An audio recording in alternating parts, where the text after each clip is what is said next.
initial hope was to remind me when things got good again to keep grinding and keep acting as if things weren't good again. And I think that's, without leading to negativity, I think staying hungry, staying present for that reality is going to serve me very well.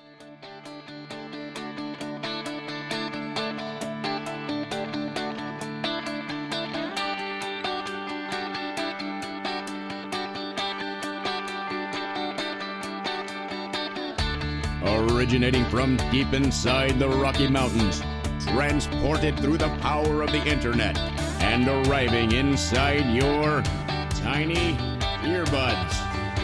It's the Appraiser Coach Podcast, helping appraisers increase their efficiency, quality, and make more money. Here's the guy who makes it his life's mission to create value for real estate appraisers nationwide. Your host and the Appraiser Coach, Dustin Harris.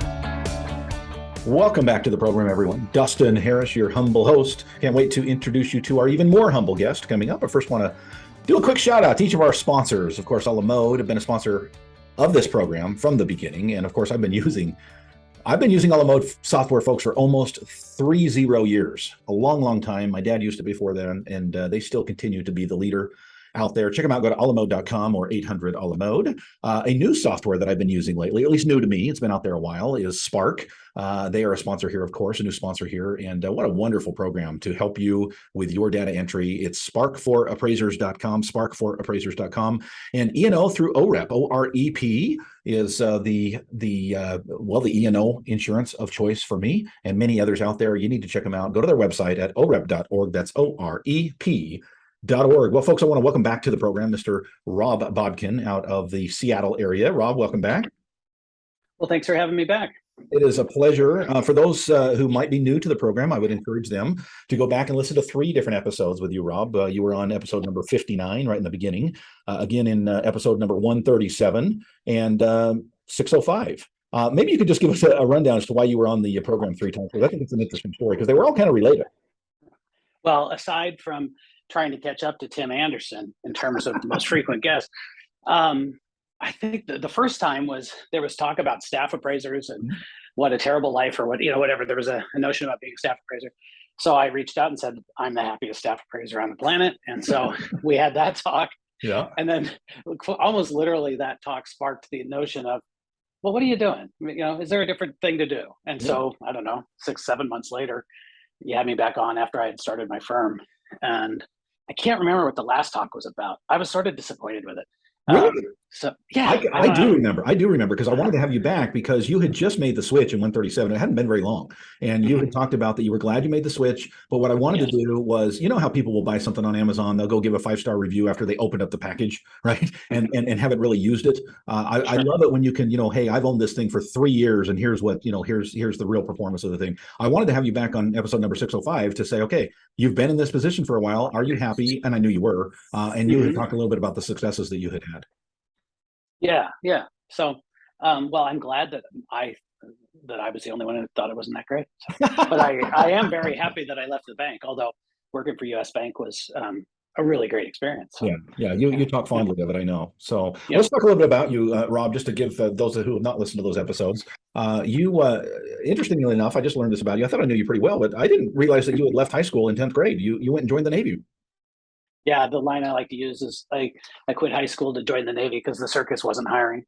I was in Texas, and that should be enough of a reason for anybody. But it was a quick way out of Texas.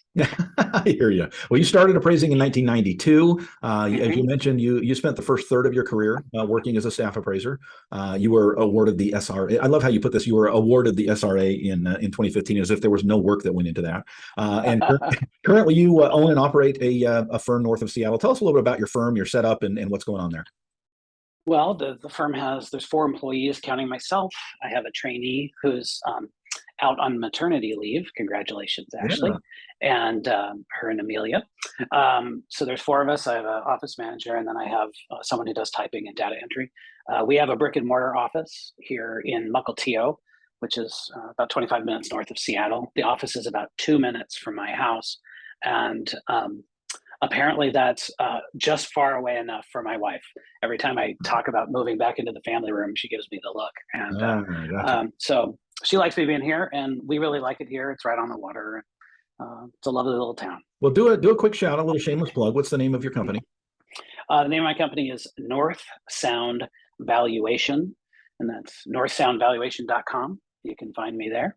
And we do residential work in 4 counties, including one that has 2 islands and a big Navy base, which is good because I'm a VA appraiser as well. And residential only. Yep. Very good. Well, I recently took a trip with my family to Alaska, and we of course flew in and out of SeaTac, and both coming in and out both times. I thought of you, and I thought, what a beautiful place it really is. And I've been on the ground there too, not just the airport, but beautiful place you live in. It really has everything. It has the water, it has mountains, there's great fly fishing, there's good mountaineering and skiing, excellent symphony. You really have the best of all words here. And it doesn't get too hot. I hear it rains. It rains on occasion. If you're thinking of moving here, it rains all the time. And but we don't have snakes or bugs that bite. And so that's pretty good. Yeah. Well, I don't want to stroke your already too big ego, Rob, but there's a reason I wanted to have you on the program. And that is, in all seriousness, I've got many mastermind students across the nation and have been doing the mastermind for many years.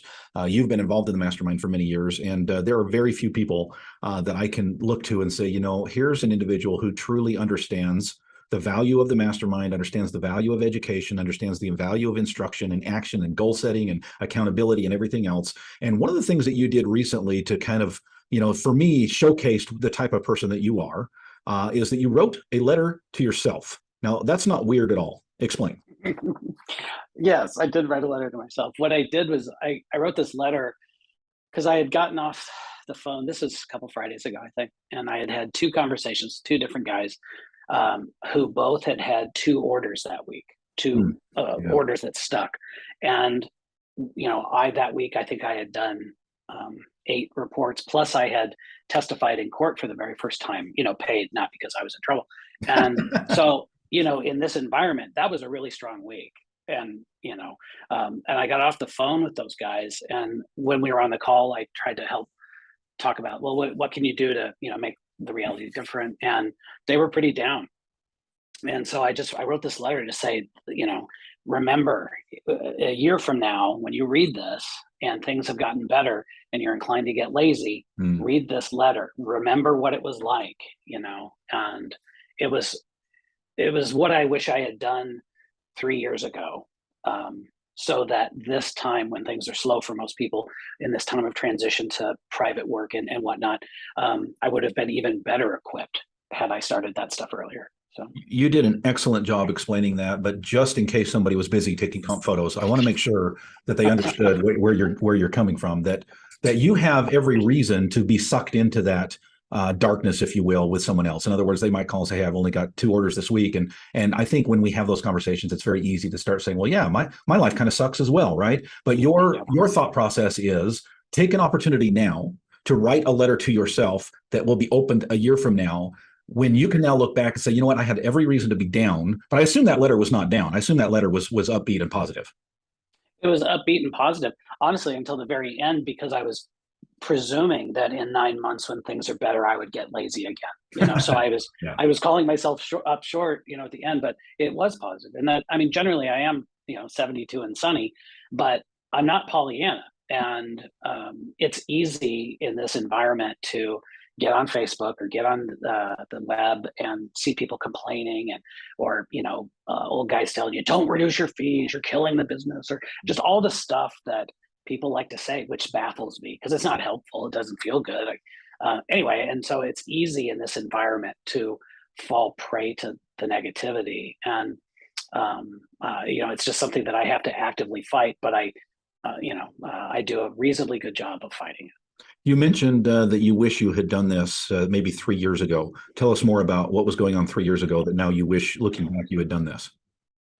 Well, like most people, I was, honey drunk on, just mortgage work. And since I started the business in 2016, I think I had 1 month prior to May of this year where we didn't have anything scheduled beyond a few days out. And it's easy in that environment where you're turning down 2 or 3 opportunities a day and getting great fees and working close to home. I mean, it really was easy to get lulled into a false sense of security or a false sense of whatever. And since things have changed this spring, I just coincidentally, it really was coincidental. In April, I hired a web firm to redo my website, and they basically just did a new one and redo my Google My Business page and start to do some connection campaigns and start to do web and SEO work with some seriousness. And that's borne great fruit. And had I done that this time last year, when people would have been even more receptive to it, then I probably wouldn't be doing any mortgage work now. So that's, or just having that attitude, the mindset of taking seriously the notion that it's good now, but always be looking, downfield and even at stuff that you couldn't really predict. We are talking with Rob Bodkin. He is with North Sound Evaluation out of Seattle. Rob, when we get back from the break, I want to talk to you a little bit more about some of the other success principles that you have put into your life that allow you to be so cheerful and so happy. Speaking of cheerful and happy, folks, how would you like to be happy about the fact that you can outsource your data entry to, well, a robot, a software, an amazing piece of technology that allows you to touch one button and import the stuff that you choose. One of the mistakes that people make is they think that that Spark is some type of a black box that you give some criteria to and it spits out some information. No, what Spark is doing is taking the decisions that you've already made as an appraiser because you are smart and you know what you're doing, and it's making the hard part of data entry easy at a touch of a button. Check them out by going to spark4appraisers.com. Again, that's spark4, that's F-O-R, appraisers.com. Alamode, also great technology, allowing you to save time with their smart tools that are integrated into the software itself, both in the field and at your desk. Let me give you one of the examples. In the software that you're currently using, do you have an opportunity to disengage the actual addendum that you're working on? Well, Alamode allows you to do that. Can you look at all of your comps side by side?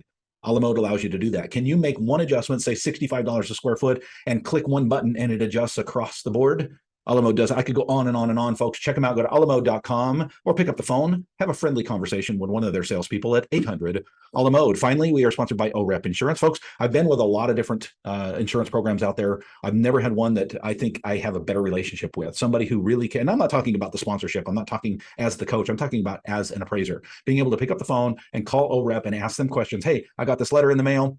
What should I do? They will take time to talk to you. They will take time to be the type of insurance agent that you need. It's OREP. Find out more at orep.org. That's OREP.org.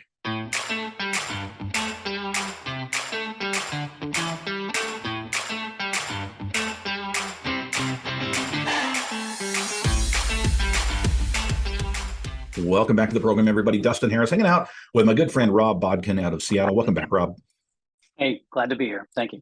Hey, let's talk a little bit more, if you don't mind, about this letter to yourself. Yes, it's strange, it's unusual, it's different. I like the idea. What are you hoping to accomplish? And I know you've kind of alluded to that, but I want to dig into a little bit more. In a year from now, when you open up that letter, first of all, it'll probably come as a surprise. Oh yeah, I forgot I did that. I'm also curious, not to get too much in the weeds. I'm curious about the dynamics of this. Like, how do you remember to open up this letter in a year, and what do you expect to find or to accomplish by this activity? Well, since I wrote it, initially I put a reminder in my Google Calendar to open the letter, because I wrote it in, I don't know, whatever the Google word is, pages, whatever. Mm-hmm. Anyway, so I wrote it and I put a reminder in my calendar. So that will remind me on that day to read it. But in preparing for this, I read it again, of course. And I thought, because I do review my goals every week on Sunday. So I thought, I think I'm going to add this to that. And just to keep it present, because the initial hope was to remind me when things got good again, to keep grinding and keep acting as if things weren't good again. And I think that's, without leading to negativity, I think staying hungry, staying present for that reality is going to serve me very well throughout this winter and this fall and winter. So I'm going to do that on Sundays. Love this. Thank you, Rob. I appreciate you sharing that. As part of our mastermind group, everyone that's involved in the mastermind group or the all-star team here at the Appraiser Coach has an opportunity to belong to a private group where we communicate. I would say that there's a handful of what I'm going to call leaders on that board who are, first to jump in. They're happy to assist. when somebody asks an appraisal question or an appraisal business question, they're one of the first few that jump on there and give not just answers, but detailed answers. And Rob, you are, at the top of that list as far as being willing to share, being willing to help, being willing to assist, and just basically being a mentor for others. First of all, thank you for that. Sure. Second, I'm curious because you are a guy of action. You're a guy of you care about success, not just in business, but personally and with relationships. I know that because I've known you for many years. I'm curious what the listeners can gain from Rob Bodkin. Talk to us about some of the other success principles that you implement in your life that allow you to be who you are. Well, not sure if I have a great list. I'm helpful and I'm positive, and service is very important to me.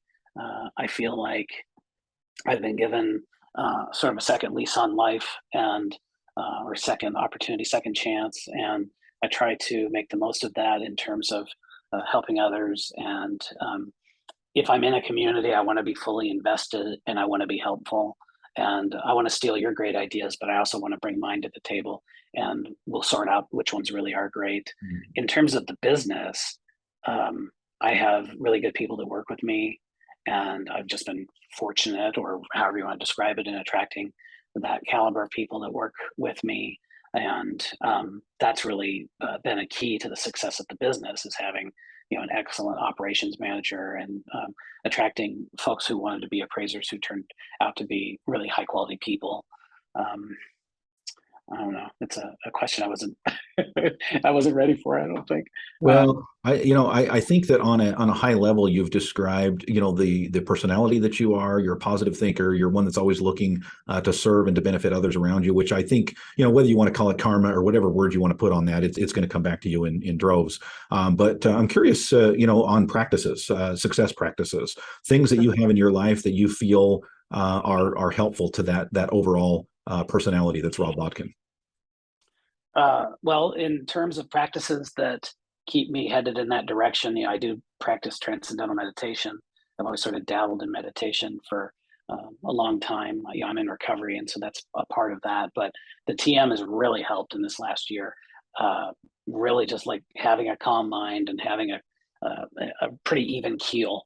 And the other thing is, like I mentioned before, staying off the grumpy Facebook pages. And, one thing I spend, so without impugning anyone or any page, I'll just say the pages I like when it comes to appraisal, the ones I like a lot are yours and Blaine's. Mm-hmm. And part of the deal with yours and Blaine's is it's a paywall. You got to pay a certain, I don't know what it is, but it's a relatively nominal cost to get into these groups where, generally speaking, everybody is real helpful.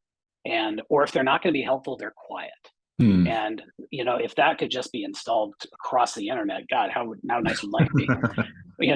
But so when I'm bored or going down the Facebook rabbit hole, I try to stay there and stay in groups where people are positive. Again, not Pollyanna, but there's no people on those pages who are saying, well, you should have made hay while the sun was shining, should have, packed away, more cash during the good times, blah, blah, I don't know. I'm on a trainee page, which is not behind a paywall. And there's some older guys there, older meaning experienced guys like us. Of course. Who, yeah. And those guys could be perhaps nicer. So anyway, and getting the coaching and getting people to work, working with me. And one offshoot of the coaching and the mastermind groups is literally I'm on a call every 3 weeks with a guy who I met in the mastermind group. And we have our own little mini one-on-one mastermind every third Friday. And, it's sort of building a house brick by brick by brick. I don't know exactly which brick is the one that's keeping everything standing up, but there's a lot of different ones going up. And there's just like your client base, you should have a very diverse client base. And I learned that lesson the hard way in 2007, and just all these little things. I love it. Well, and that's really the key, Rob. I think you nailed it right there. It's not one big thing. It's all these quote unquote little things, the term that you use, that add up to the success that we find each day. Our attitude, the way that we approach things, our willingness to write a letter to ourselves. I mean, who does that, right? But really, it's the difference. And I always use the term 98% versus 2%. Who knows what it actually is? But I guarantee I'm darn close that there's the 98% out there that are just kind of getting along and doing their thing, and they're probably the grumpy ones on Facebook. And then there's the 2%, like yourself, Rob, that make things happen. Well, thank you for saying that. Well, Rob, thank you. Go ahead. No, thank you. I love knowing you. I love interacting with you. You've always been a straight shooter. I don't know how, maybe I'll edit this out later. Who knows? But I'm going to say it because I'm the type of guy that says what's on my mind. One thing about Rob and Rob is who he is, right? And I appreciate this about you, Rob. The conversations that you and I have had have always been honest. They've always been upfront. There's been times that you and I have talked and some things that you said to me that I thought, wow, his honesty and his upfrontness and just being willing to be himself and not play this game of passive aggressive, just put it on the table. And then your professionalism in dealing with those things has been heartwarming, my friend. And without getting into details, I'm glad to know you. Well, thank you very much. And it's a mindset. I think I picked it up from my friends in recovery, maybe from my grandfather. It doesn't do any good to dwell on the past.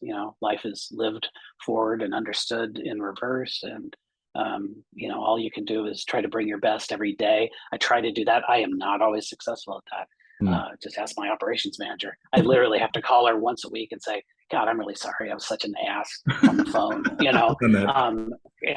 because no matter how chilled out and meditated out and cool cat I get, I still in my core am lazy, and I want to work by myself in my appraiser cave with the curtains drawn, and I don't want to talk to another human. Like literally at my golem core, that's what it feels like, right? So I have to work against that every day. But the good news is that how the opposite of all those things I just described gives you a pretty good life.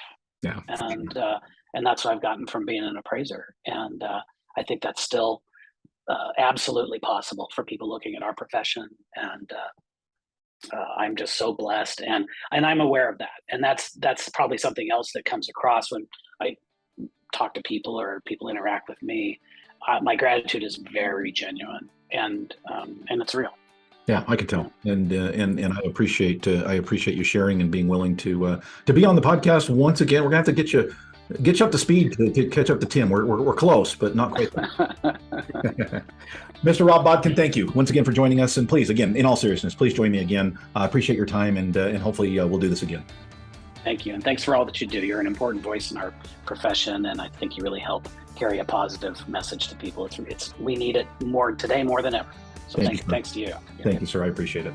You've been listening to the Appraiser Coach podcast with Dustin Harris. If you like what you hear, please give us a 5-star rating and post a short review on iTunes.